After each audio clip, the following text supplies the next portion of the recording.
Sorry to say, I have to say I'm sorry to say, sir, like you would have been 89 this year if you hadn't been taken by the assassin's bullets. And Yolanda, Martin III, Dexter, and Bernice will all attest to this, sir, as this accented black man living in America would attest to it today. It is still a small fraction. It is a larger fraction than when you were alive, than when you uttered this dedication to your children. It was a smaller fraction compared to the larger fraction that it is right now, but population has increased comparable to then.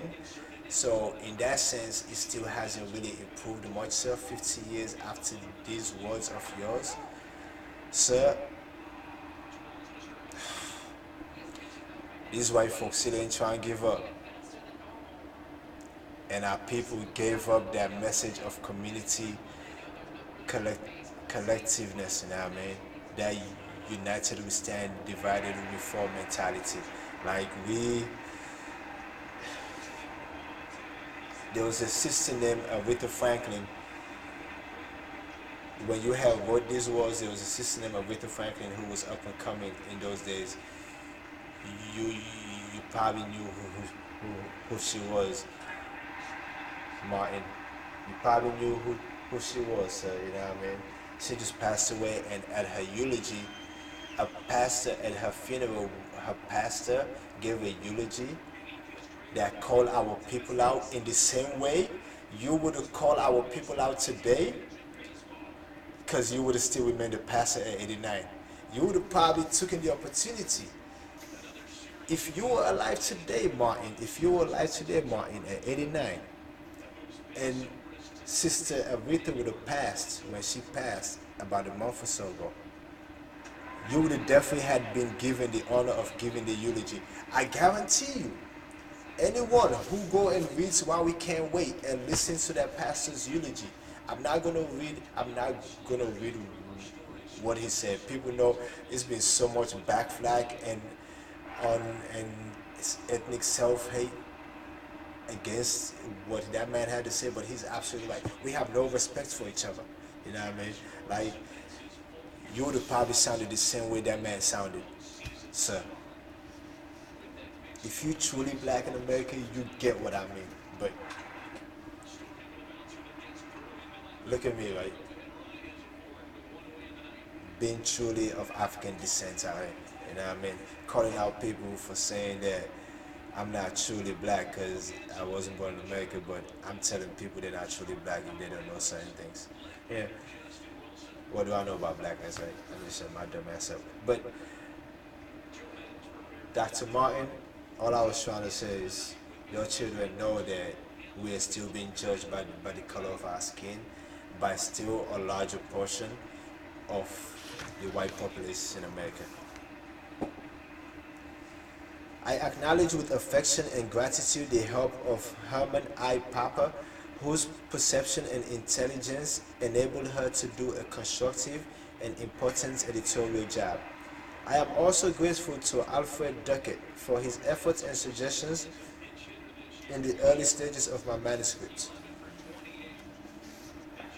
Contents: Introduction, The Negro Revolution, Why 1963, The Sword That Heals, Chapter 2, Chapter 3, Bull Connors, Birmingham, Chapter 4, A New Day in Birmingham, Chapter 5, Letter from Birmingham Jail, Chapter 6, Black and White Together, Chapter 7, The Summer of Our Discontent, Chapter 8, The Days to Come, afterward, then selected bibliography in the index. Introduction. It is the beginning of the year of our Lord 1963. Oh, this is a nice feeling right here. Hold up. Where they gonna go? 12 innings? 13 innings?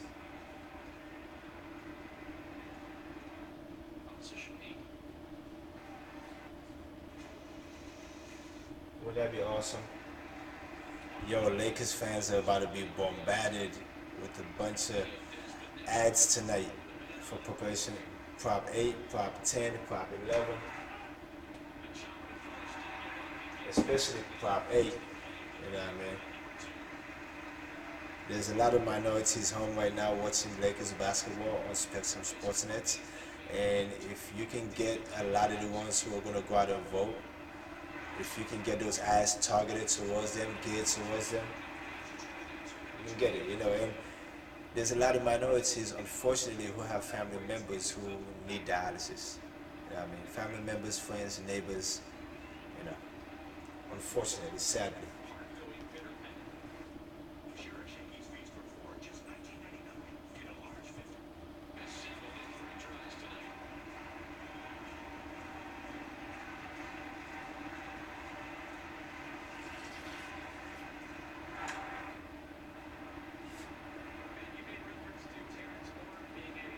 It is so sad to see the Nats sitting at home not playing baseball right now and Ian Desmond playing for a team. DC teams, yo. Hey, Ovi, thanks for bringing the championship to DC, man. Thank you very much, sir. Thanks for bringing the championship to DC.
Ooh, ooh, wait.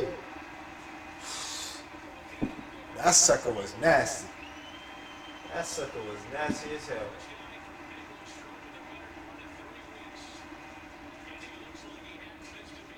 You see, now usually I would just be reading my book with the TV in front of me with the baseball game on. You know what I mean? Baseball on and reading is awesome. Smoke a blunt in between. All that.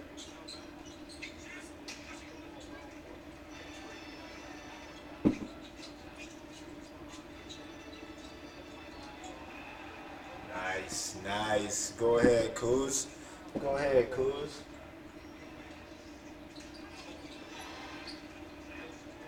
See, that's that last year defense right there. So it's showing up.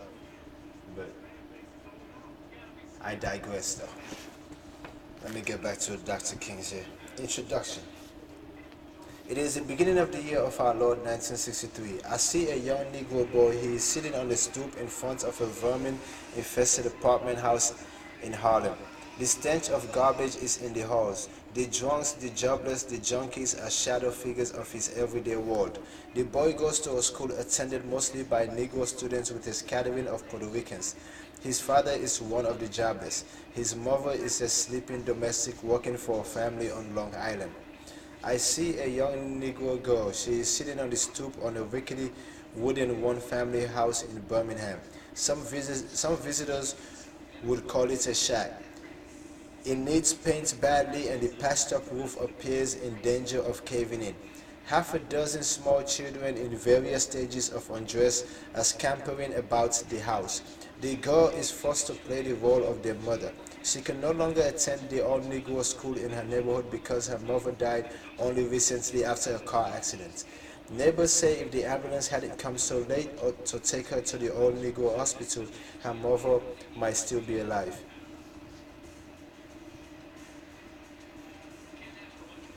The girl's father is a porter in a downtown department store. He will always be a porter, for there are no promotions for the Negro in this store, where every counter serves him except the one that sells hot dog and orange juice.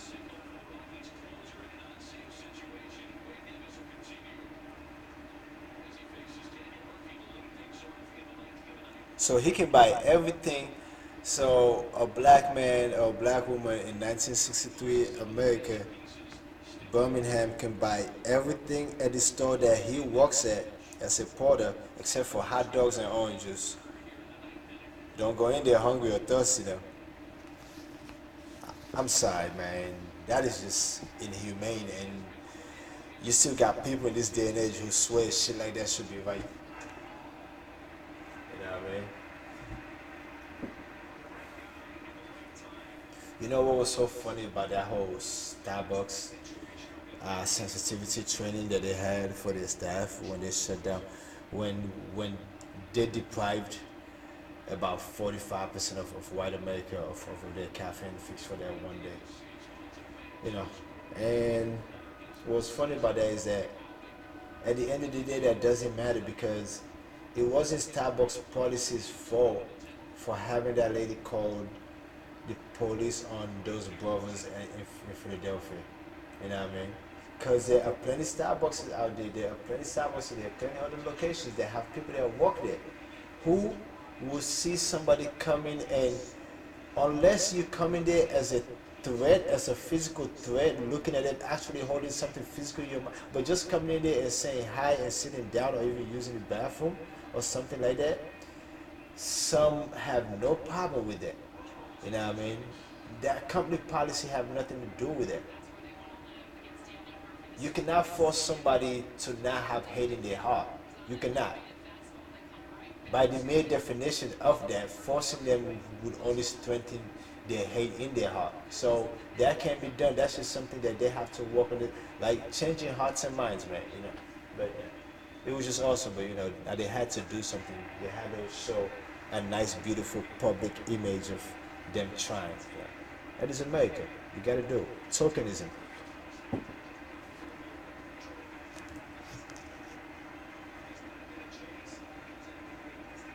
Speaking of former Nationals players,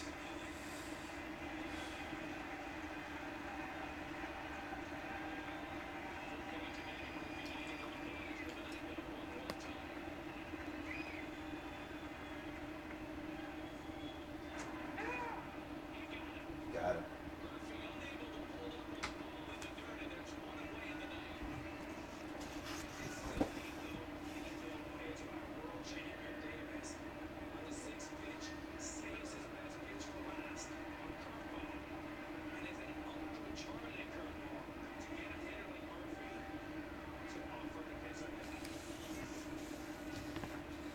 I'm sorry, I have that smug because like every time I'm a sports head, you know what I mean? That's why it's so funny when people try to say ESPN should stay away now from politics and all that. Like I'm a sports head and there's no better place for you to see the racial divide that it is America than at a sporting event in America. I'm just saying.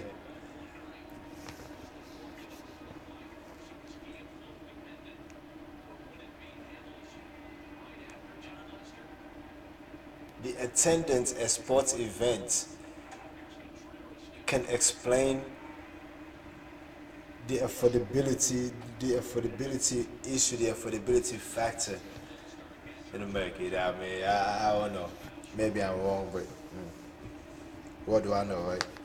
I only been here 20 years. I don't know shit. This boy and this girl, separated by stretching miles, are wondering, why does misery constantly hunt the Negro? In some distant past, had their forebears done some tragic injury to the nation? And was the curse of punishment upon the black race? Had they shirked in their duty as patriots, betrayed their country, denied their national birthright? Had they refused to defend their land against a foreign foe? Not all of history is recorded in the books supplied to children in Harlem or Birmingham. I'm done. Back to MLB. Yeah, y'all remember sometime this year, was it this year or last year, when some protesters went to Fenway Park and displayed a banner that says uh, racism is as American as baseball. Please. She was awesome. And it's so telling that right on the edge of that, right on the edge of that, on the side of where that banner was, the ad that was there had an advertisement for college football's coming season. And college football is like the biggest shadow operation right now. Like, it is probably the only shadow operation because it is a non-profit organization. Like, it is the only shadow operation of the modern era, and it's been for damn near a century. The NCAA have been a non-profit, profit-generating organization that has had their profits compounded over decades. Their war chest is their war chest is that big. Like, yeah.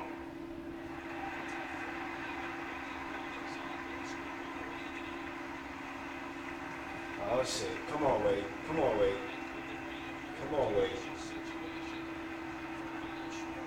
As much as I think Chicago has the better team going forward in the playoffs, I would love to see Colorado's story continue. You know what I mean? But Chicago has Joe Madden managing them, man. Come on.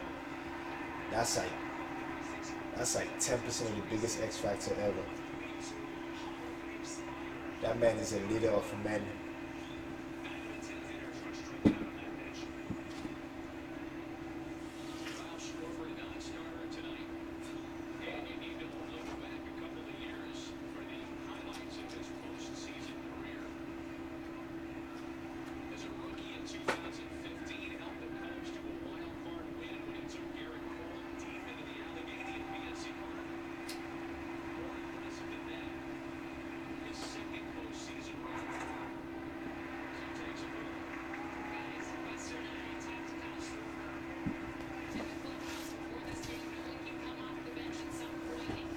Not all of history is recorded in the books supplied to school children in Harlem or Birmingham.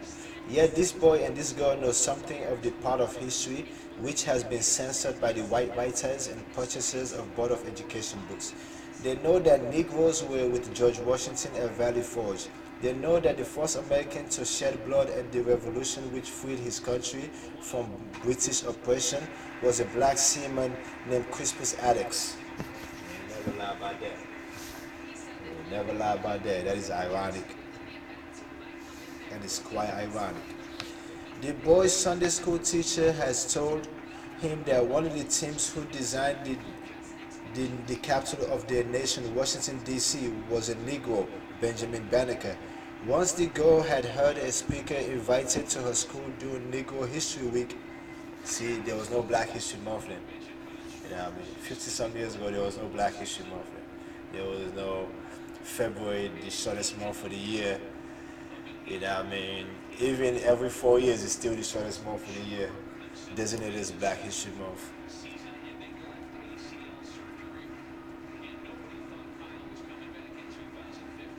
I put it this way: every year is a White History Year, but once a month, every year, there's a Black History Month.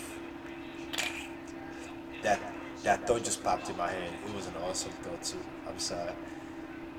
If you want this back for like 2 seconds before I say that, you can probably see the wheels turning in my head. You can see it in my face.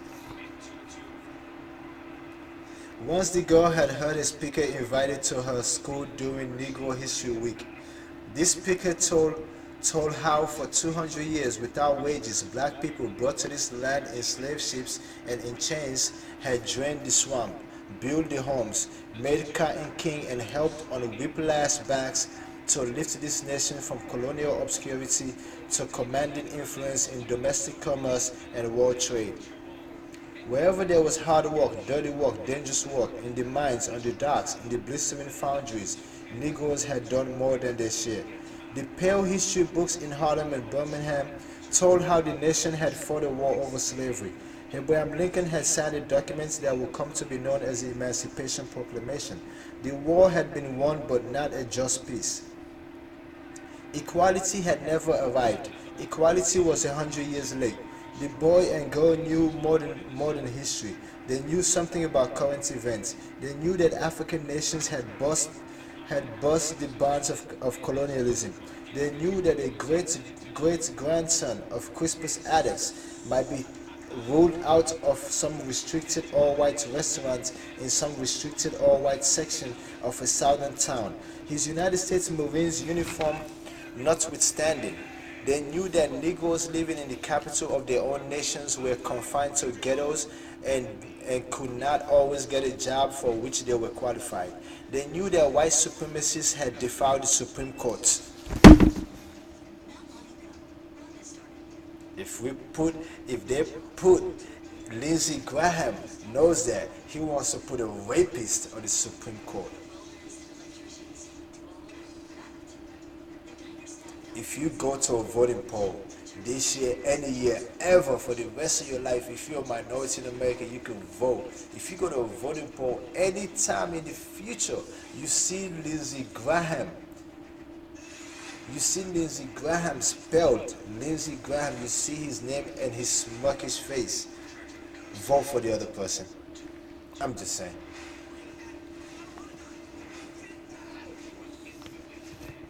They knew that Negroes living in the capital of their own nation were confined to ghettos and could not always get a job for which they were qualified.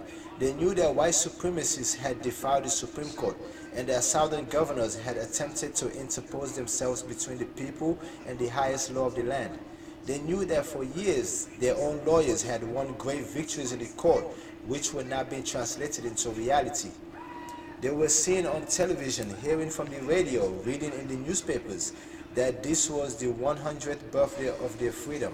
But freedom had a dull ring, a mocking emptiness when in their time, in the short lifespan of this boy and girl, buses had stopped rolling in Montgomery. Sit-inners were jailed and beaten. Freedom riders were brutalized and mobbed.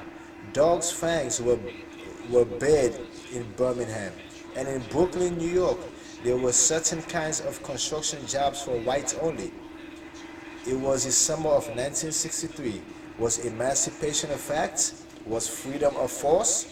The boy in Harlem stood up. The girl in Birmingham arose.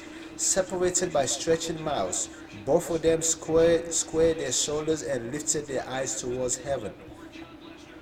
Across the miles they joined hands and took a firm forward step. It was a step that rocked the richest, most powerful nation to its foundations. This is the story of that boy and that girl. This is the story of why we can't wait. Martin Luther King Jr., Atlanta, Georgia, January 1964. 54 years ago. Before I get into chapter 1, I'm going to read Jesse Jackson's afterword that was written in 2000, 18 years ago. It is the beginning of a new millennium. I see an African American man in Manhattan. Do you notice the first difference here? In 1964, when Dr. King wrote his words, when referring to African Americans, to black people in America, the common colloquial word was Negro. Because back then it was Negro, colored, white, non-colored, you know. I mean, I'm just saying, you know. And in 2000, it got to the point where black Americans were used, but that wasn't like to a point. Then there was a Pan-African movement in the 80s and 90s that circled around Nelson Mandela being released from prison, him becoming president, all that, and divestment from businesses that were tied to the apartheid governments and all that. Like, she was a big thing in the 80s and 90s, and then it was the respectable phrase. It was African American. That's why today we still go by African American, and that's why when Jesse Jackson, when when he referred to that in 2000, and then you know Dr. King in '64 started off by saying, "It is the beginning of the year of our Lord in 1963. I see a young Negro boy." And Jesse Jackson is saying, "It is the beginning of a new millennium. I see an African American man in Manhattan." It's awesome. But I digress. I'm sorry. Afterward by Jesse Jackson. "It is the beginning of a new millennium. I see an African American man in Manhattan. He is sitting behind a large mahogany desk in the executive suite of his growing, vibrant investment banking firm. He has been able to provide dozens of entrepreneurs with startup capital to create jobs and wealth. Looking out his window at the urban canyons of steel and glass, he thinks of his wife and children and how thankful he is that he can provide a good life for them. I see an African American woman in California. She is changing out of her surgical scrubs after working for 18 straight hours in a hospital's emergency room. She is physically exhausted but emotionally exhilarated because she just performed delicate surgery and saved a man's life. She is thankful that she can go home and rest, but she is even more thankful that she can come back to work tomorrow and save more lives. I see an African American boy in Chicago. He studies hard and obeys his parents.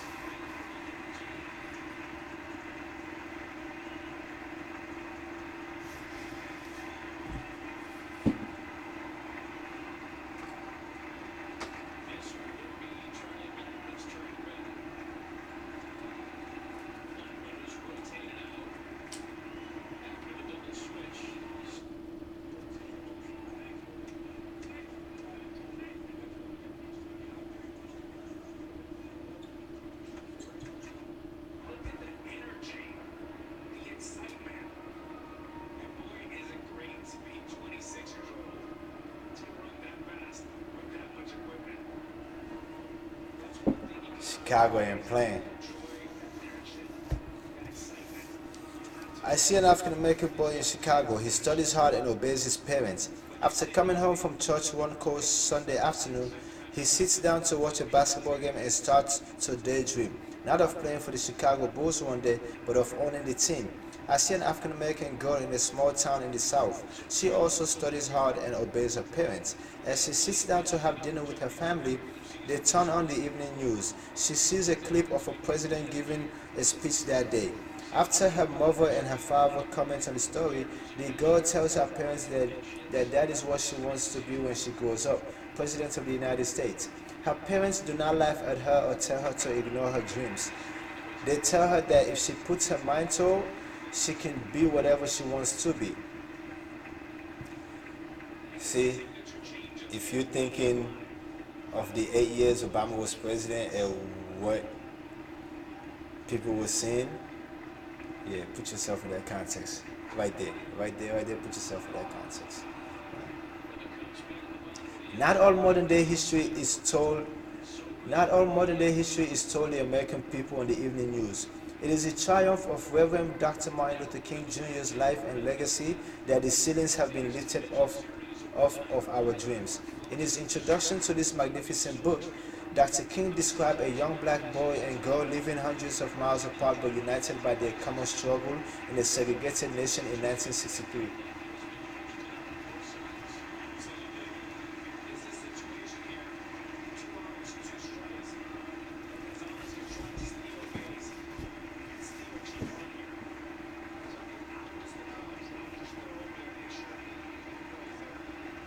As I reread Dr. King's eloquent.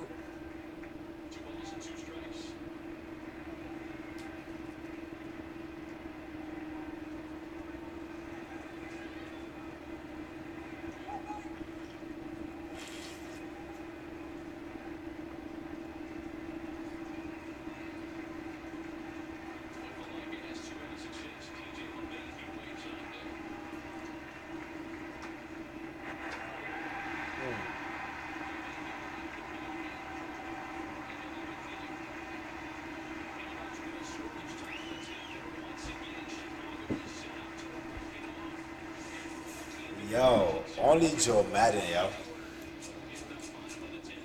This man throws out an ace out there to close out, but hey, For all the marbles, right? In his introduction to this magnificent book, Dr. King described a young black boy and girl living hundreds of miles apart but united by their common struggles in a segregated nation in 1963. As I reread Dr. King's eloquent words describing the 1963 Birmingham campaign, I am reminded how far we as a nation and as a people have come this century, and in more than 3 decades since this book was first published. Today, although far too many of our people continue to struggle to overcome difficult obstacles, the good news is that thanks to Dr. King's courage and vision, most African Americans have climbed into the great American middle class. Although the media constantly bombards us with images of African Americans as less intelligent, less hardworking, less family oriented, less patriotic, and more violent than we are, the fact is that these four people I just described are more representative of African Americans today than the negative portrayals on television. As we begin a new century and reflect on the century that just passed, there is ample cause to be thankful. Around the world, the isolation and oppression of communism and colonialism have been cast aside for the inclusion and empowerment of democracy. Fascism has been defeated. Nazism has been defeated. In Russia, our Cold War adversary has become an ally. Yeah, those were the awesome days of Boris Yeltsin. But Putin had just taken over 2 years prior for this, so he was still in the beginning stages of his implementation of what he was going to do on the world stage, but he was more working on the domestic aspect of it than compared to on the international stage, you know what I mean? Yeah. Then Y2K days. Yeah, I remember Y2K? In Russia, our Cold War adversary has become an ally. Where once seemed as certain as the sun rising another day, there is hope for peace in Northern Ireland, the Middle East, and even the Balkans. In America, there is just as much cause to be thankful. This nation's story in the 20th century is one full of battles, scars, martyrs, and victories. When the 20th century began, apartheid was the law of the land. America was a nation divided by its contradictions. Some might call it hypocrisy. The Declaration of Independence declared all men are created equal and endowed with certain unalienable rights, that among these are life, liberty, and the pursuit of happiness. And yet, for freed slaves, Native Americans, women, and religious and ethnic minorities, the promise of our adolescent nation was an empty one. By varying degrees, equality was denied anyone who was not a white, Anglo-Saxon, Protestant, male landowner. Wasp, motherfucker. Psych, now let me stop. Let me stop, yo. Let me leave these KKK motherfuckers alone, yo. Imagine, if you will, a society in which a man could take another man's life without any fear of legal repercussions. That was America at the turn of the century. Imagine a society in which a man could go to a war in defense of his country, but if he was lucky enough to come home, could not use the same public restroom as another man who fought no more or no less courageously. That was America in 1945. Imagine a society in which a child was forbidden from doing something as virtuous as using the public library. That was America before 1964. Imagine a society in which some people would take pictures of their pet dog on the lawn of the state capitol, but some proud parents could not take pictures of their children there. That was America before 1964. As time progressed, women's suffrage, workers' rights to organize, and other victories brought us a greater measure of justice and closer to that ideal of a more perfect union. But for people of color, while there were substantial steps in the right direction, example, the integration of the military, Jackie Robinson and Branch Rickey breaking baseball's color barrier, and Brown versus Board of Education, equality remained elusive. By 1963, the nation stood at a crossroads. With the 100th anniversary of the Emancipation Proclamation, frustration was overflowing. Dr. King knew something dramatically had to be done to set the wheels of justice in motion.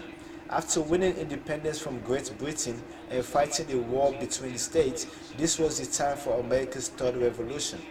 Dr. King could have chosen to launch the campaign for public accommodations from any city in the South, but Dr. King chose Birmingham, Alabama precisely because it was, by most accounts, the most segregated city in America. With Police Commissioner Bull Connor standing as the prototype of every rabid segregationist, Birmingham offered the clearest juxtaposition of wrong versus right. However, Birmingham also presented the greatest risk. Dr. King knew full well that the police in Birmingham would resort to dogs and water cannons and every conceivable instrument of force to break the demonstrators' will. The challenge to Dr. King, the SLCS, and the demonstrators was to face the threats and violence without retaliating. The philosophy of nonviolence will be put to the test.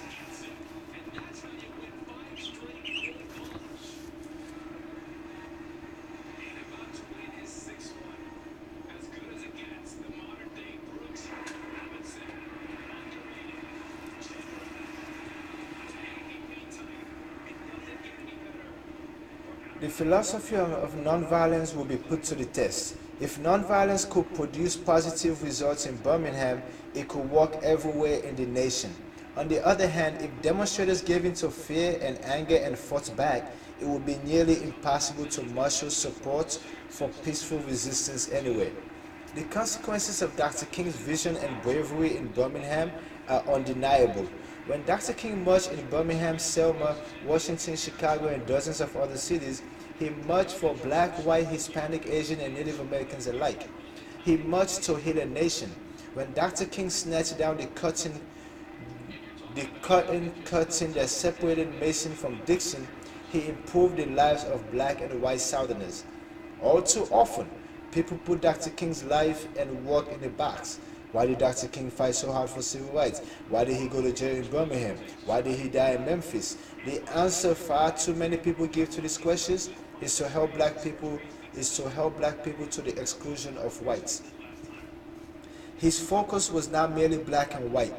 It was not merely the racial gap. It was the ethical challenge of wrong and right. He transformed American law. He snatched down the curtain of apartheid. More than any Southern governor or senator or corporate leader, he ushered in the New South. He made the South's economic and political prosperity in recent years possible. Atlanta could not have hosted the Olympics in the Old South. That 96 Olympic would not take place in Atlanta at all. Orlando could not be the number one tourist destination in the country in the Old South. Jimmy Carter could not have gone from a peanut planter in Plains, Georgia to the president if he had to carry the baggage of a segregated South. Bill Clinton could not have gone from a broken home in Hope, Arkansas had Dr. King not eliminated the stigma attached to any Southern politician. Perhaps the most immediate impact of the Birmingham campaign was the transformation of the President of the United States. During the first 2 years of his presidency in matters of civil rights, John F. Kennedy was cautious. While his hopes and sense of what was right were well placed, he lacked the political will to lead boldly, to use the bully pulpit of the Oval Office to transform the hearts and minds of Americans.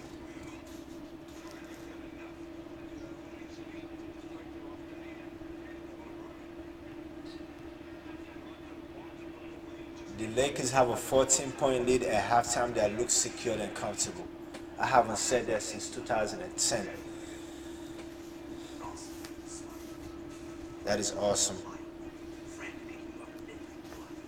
He lacked the political will to lead boldly, to use the bully pulpit of the Oval Office to transform the hearts and minds of Americans.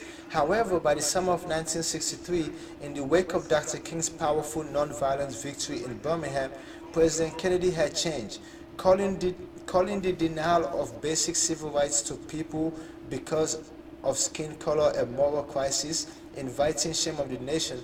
President Kennedy sent an unmistakable signal to the Congress and his vice president that civil rights was a national imperative. Because of the power of Dr. King's message in Birmingham and the wave of action sweeping the nation, President Kennedy was emboldened to challenge the American people to be better, and Dr. King and the SLCS had empowered him to do it. Perhaps the most important lesson from the civil rights movement is that great change rarely comes from the top down. It is almost always from the bottom up. Started from the bottom, now we're here. I'm just saying, man. It's the bottom masses, the poor 99%. That's what I'm asking the reading vote, yeah.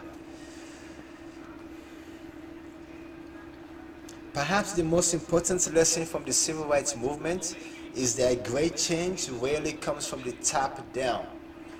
It is almost always bottom up. Y'all know why racist Southerners love Reagan so much? Because he had the idea of the trickle down economy. Of course, they would love trickle down economy. They had all the money. So if it can trickle down a little bit, you know how they say shit slides downhill? You know?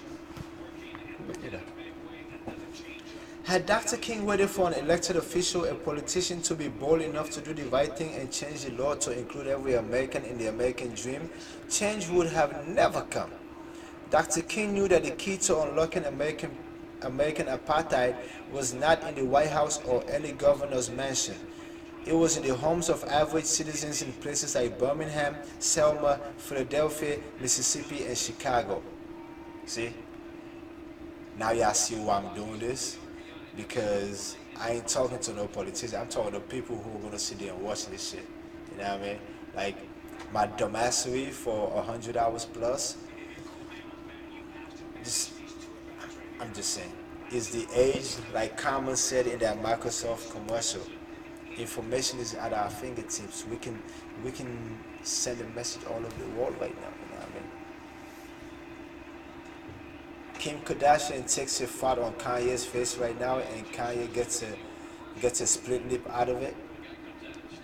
The world will find out in a split second.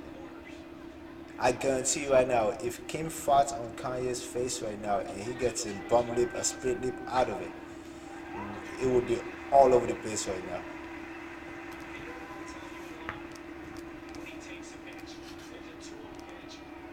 I'm just saying. Dr. King knew that the key to unlocking American apartheid, you know what, before I move forward, some people might be hearing me say the word apartheid, and don't know what apartheid means. Let me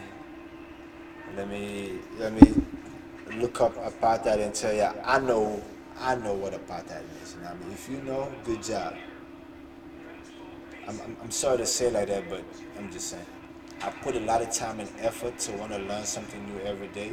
So my pride and my perceived arrogance in that aspect, I'm not mad at it.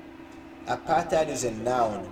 It is a social policy of racial segregation involving political and economic and legal discrimination against people who are not white.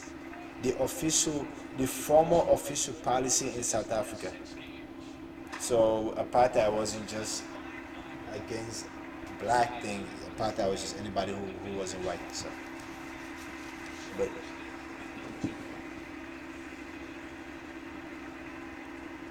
Dr. King knew that the key to unlocking American apartheid was not in the White House or any governor's mansion. It was in the homes of average citizens in places like Birmingham, Selma, Philadelphia, Mississippi, and Chicago. Dr. King knew that if the people stood up and used their collective power, they could change an entire nation. So home by home, congregation by congregation, city by city, Dr. King convinced the people that they had power if only they would use it. Like Mandela said, yeah. Mandela said it best. Like that whole sentiment, that Jesse Jackson just said about Dr. King right there. When he says that it was in the homes of average citizens in places like Birmingham, Selma, Philadelphia, Mississippi, and Chicago. Birmingham, Selma, Philadelphia, Mississippi, and Chicago. King knew that if the people stood up and used their collective power, they could change an entire nation. So home by home, congregation by congregation, city by city, Dr. King convinced the people that they had power if only they would use it. Mandela said it best: poverty is not an accident.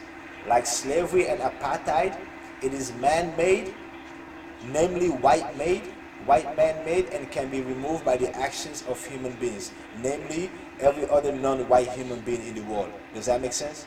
Poverty is not an accident. Like slavery and apartheid, it is white man-made and can be removed by the actions of every non-white human being.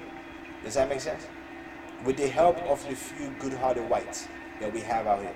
You know what I mean? On the grander scale, when I say few in this context.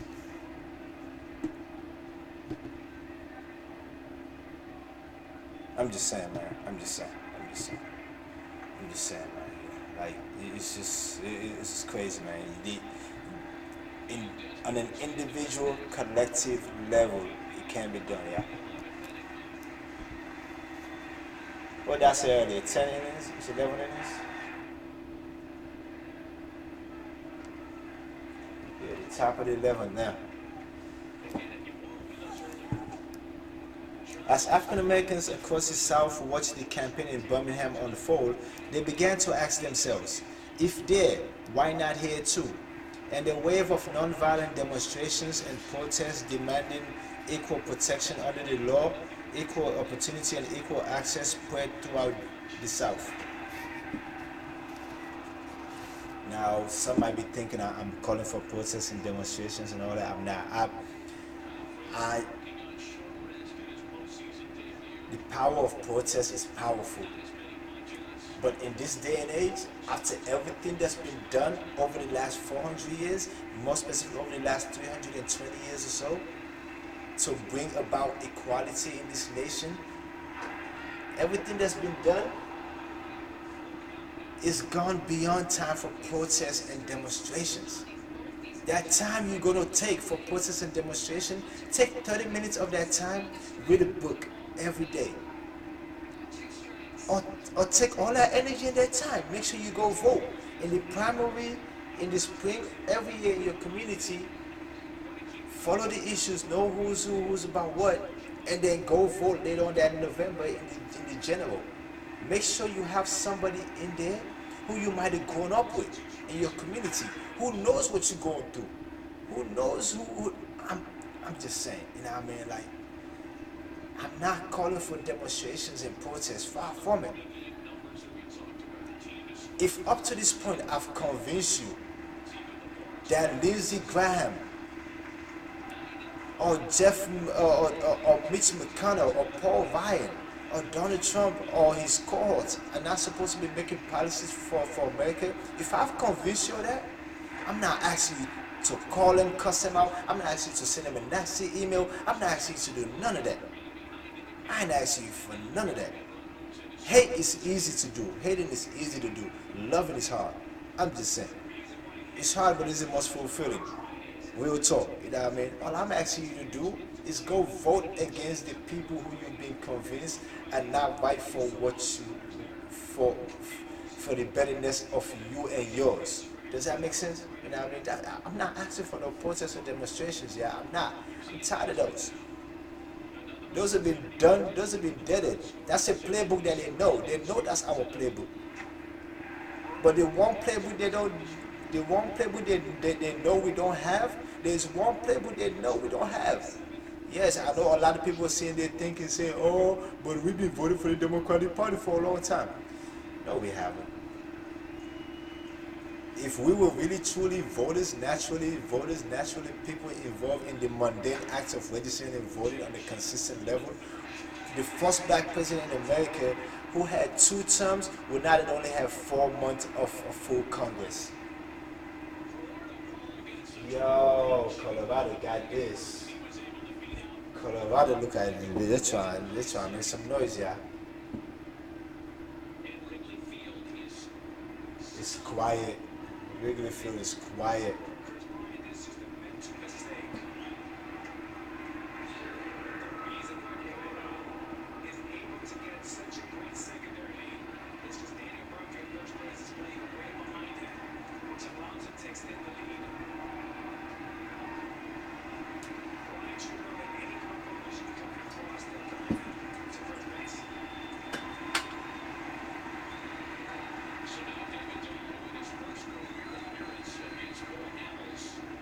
about to go yard.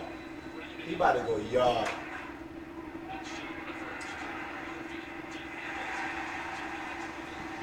They cleared that sound.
As African Americans across the South watched the campaign in Birmingham unfold, they began to ask themselves, if they, why not here too? And a wave of nonviolent demonstrations and protests demanding equal protection under the law, equal opportunity, and equal access spread throughout the South. One such city was Greensboro, North Carolina, where I was a student at North Carolina A&T University studying sociology and quarterbacking the football team. 1963 was a transitional year in my life. Jackie and I had just gotten married. Our first child, Santita, was born, and I began my own journey fighting for justice. Taking many of our cues from Dr. King, our small group of student leaders organized massive marches, demonstrations, and sit-ins in Greensboro. We were beaten by police and attacked by dogs. We went to jail. We refused to answer force with force. And after a long struggle, we won substantial concessions from the establishment in Greensboro, all made possible by Dr. King's vision and the confidence he instilled in us. In a real sense, America is no longer a Jeffersonian democracy. As great as Jefferson was in many aspects of public life, he was equally weak in others. See, Jefferson is not in my top 5 of greatest American presidents. At best, he's top 8. Now, he wasn't before, but after Trump became president, after Obama, oh yeah, these white folks fucked that all up. They want to fuck that all up. I'm just saying. In a real sense, America is no longer a Jeffersonian democracy. As great as Jefferson was in many aspects of public life, he was equally weak in others. Although it is clear that Jefferson knew the inherent evil in the peculiar institution of slavery, the failure of Jefferson and other founders of our country to include all Americans in one big tent stained our national experience. The saying goes, you could not hold a man in a ditch without being in the ditch with him. Even after the Emancipation Proclamation, Jim Crow perpetuated our national shame for another century and limited our growth. In 1963, Dr. King pulled all of us out of that ditch, lifted the stain, and made America a king democracy. Quote, for all of these reasons, Dr. King is the greatest American patriot of the 20th century. Jefferson's democracy was exclusive. King's democracy is inclusive. Jefferson's America lacked the moral authority to be a world leader. King's America can fight for human rights in the Middle East, China, the Balkans, Africa, and South America.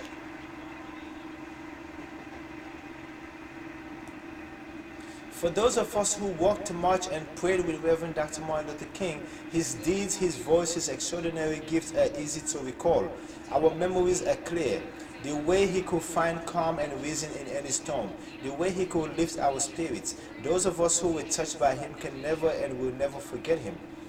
Everyone who had the privilege of knowing Dr. King in his all too brief 39-year life was changed by him. He moved us to laughter and tears. He challenged us to be better people than we thought we could be. He refused to allow us to lose faith and give in to cynicism. But we must remember that millions of Americans have been born in the years since he died. Remember, your president right now was 22 years old when King was killed, when King died. And he was just avoiding going to war to fight for his nation and perfecting the art of grabbing women's hoo-has. That's who he was. He was that shit-headed little white boy like Brett Kavanaugh who was forcing himself onto girls who didn't want to be forced on by men or boys. That's why they're kindred spirits. That's why he's so gung-ho about defending him, you know what I mean? He feel his whiteness, his white maleness, not just his whiteness, his white maleness. There's a difference between whiteness and white maleness. It's like there's levels and echelons of that shit.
Everyone who had the privilege of knowing Dr. King in his all too brief 39-year life was changed by him. He moved us to laughter and tears. He challenged us to be better people than we thought we could be. He refused to allow us to lose faith and give in to cynicism. But we must remember that millions of Americans have been born in the years since he died. 50 years. There was like 20 million Americans then. 20 million African Americans then. Now it's like 50 million African Americans. So in 50 years since Dr. King died, there have been 30 more million African Americans. We do got the numbers, yeah. The numbers are on our side, and the only reason why I'm saying the numbers are on our side is because there's a good percentage of white America who believe in what Dr. King was about and what he preached and what he wanted to achieve. The small 62 million fraction of white Americans who voted for Trump, they're nothing but a blip in the screen if we really band together and want to do something against that small, ignorant, prejudiced, bigoted, racist core. You know what I mean? All that, yeah. All that waspish string of adjectives there.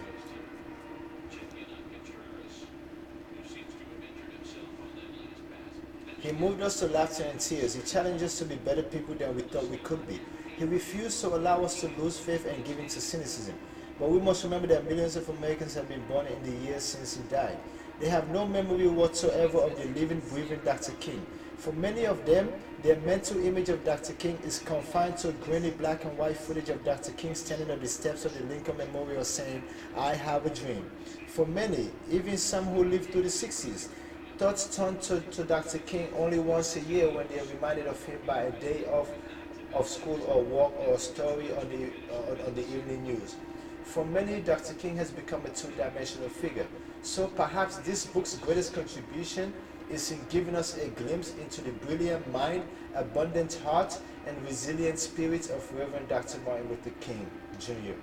Yo, when I say, hey, Jesse never lie about that, yo. Yo, Jesse never lie about that. When I say this man's mind was so brilliant.